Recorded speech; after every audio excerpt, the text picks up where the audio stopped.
tunia kazinu kimin an sading lahi in nei pu vetemo ti ahen chihi nu nga pi in mi pate ho pu na ain ji a ken su tu thei ka su tu a chule atuin hi ka voa kain si mohin officer ayong hung ki bolding ahin chiang nga ohitin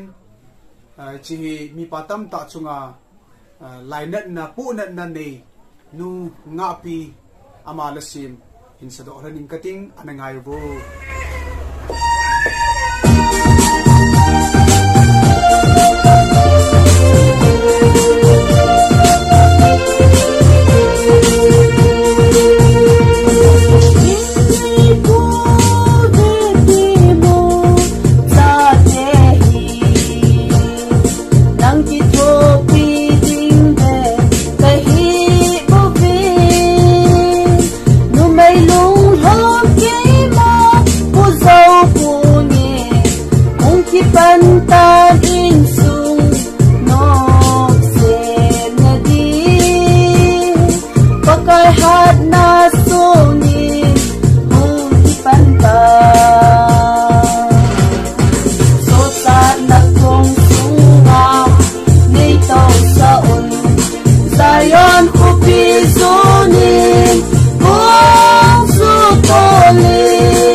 kipa angaya anabi ho zau se na bon chavin pathenin phathenabu tauhan